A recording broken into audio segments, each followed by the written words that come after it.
We have two extraordinary guests joining us, Lynette Ann Avery and Mark Seidler. Lynette, an experienced enthusiast and body whisperer, has embarked on a relentless quest for love and self-discovery. And through her transformative journey, she's discovered the power of self-love, nurturing her soul and with hot dates and basking in the radiance of her own magnificence. Lynette's ability to uncover the root of pain and guide her clients to their own greatness is awe-inspiring. And here with us is Mark, whose spiritual odyssey took him from ordination as a rabbi to an exploration of near-death experiences and past lives. Dissatisfied with conventional answers, Mark delved into the works of Dr. Michael Newton and Neil Donald Walsh, finding profound revelations on our interconnectedness and the absence of judgment in the afterlife.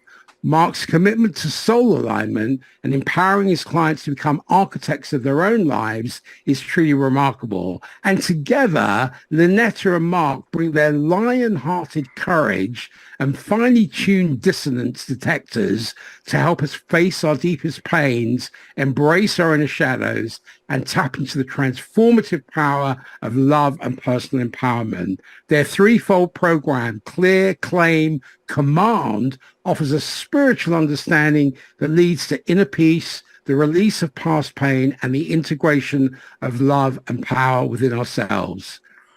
Welcome, guys, to the Transcendent Minds Podcast. Oh, that was the most amazing introduction. I have to say, I'm actually afraid to open my mouth now because nothing I say will be as good as what you just described. I'd like to request that you introduce yourself as well as you introduced us, because we're going to be showing this to some of our followers and we'd like them to know who you are. Could you do that as well? Oh, yeah, I could do. Well, please. My name is Peter Michael Dedes. I run the Transcendent Minds Podcast. Do I run it, or do I operate it, or do I amplify it? You are it. You are it. Well, I am it. There you go. I am it. Okay. My name is Peter Michael Dedes. I am the agency of amplification for the Transcendent Minds Podcast. And this is a terminal point to establish an ever-ready media between the universe, the ethereal, and the material, and to ensure that we can bring guests on like Mark and Lynette so that we can actually start to radiate up and down those rays of creation, up and down the ever-ready media, like platelets that just go up and down the ray of creation and follow the flow and understand the essence of what Mark and Lynette are bringing to the table. And to share with your listeners what you shared with us off the call before, after your near-death experience is what prompted you to start this podcast, correct? Absolutely. You were so taken with it that you were like, I need to offer a new perspective to the world. It was like a subpoena. Okay. I was subpoenaed, Yep. by a higher realm to do this, and it wasn't in language; it was just in feeling and the sense. And then it was almost like, oh, here are the jigsaw pieces, but there's no cover to it because it's an unfolding, moving diagram. Bit like life, really. It's, you don't quite have the cover. You start accumulating all the little pieces and start putting them together, but you don't quite know the image, the final image.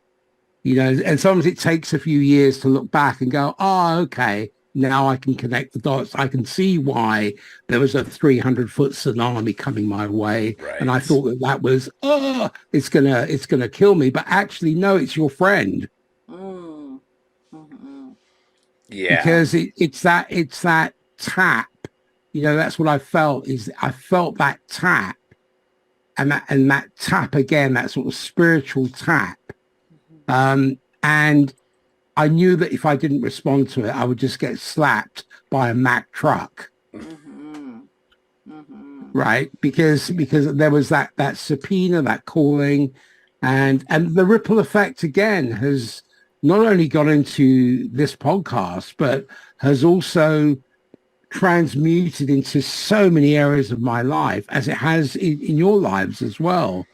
And and what I love about both of you is the energetic connection that you both have, and that's what I call that absolute pure love that I can sense from you both, Mm-hmm. which is a beautiful thing because a lot of the time there's always going to be high points of love and low points of conflict and suffering, but it's not a disaster. And it happens. We're not looking at things through rose tinted spectacles because human experience is raw, it's unfinished, it's messy, a bit like each one of us. We're unfinished, we're raw, we're messy. Nothing lasts, nothing stays the same. There's no final fulfillment that just maintains itself once and for all. Right. Everything is subject to revision. Mm-hmm. Yeah, we would say constant growth. Yeah. Constant growth. Yeah. Exactly. Constant growth. Yeah. And Lynette, I want to turn to you because I want to ask you, can you share an experience where you helped a client uncover the root cause of their pain and guided them to setting their feet upon the path of transformation? Yeah, well, I have somebody that I just worked with recently that she was really upset about some girl. It's actually an in-law, a sister-in-law, that's really angry at her and judging her and saying a lot of nasty things about her. And saw her in the grocery store and she was shaking. She was just so upset that this sister-in-law was so angry at her. And I said, if you keep people pleasing, do you notice how you don't feel good about yourself? You know that you've been taking good care of yourself, and what you did was self-care, and she's calling it selfish. And it's the same action. And what if one person looking at what you did, I say you did great self-care, and the other person is saying, oh, what you did was selfish. And but what's the difference? One person has an agenda for you. They want you to do what they want you to do. And that's why they call you selfish. Whereas I see you as doing great self-care because I take good care of myself and I have no agenda for you.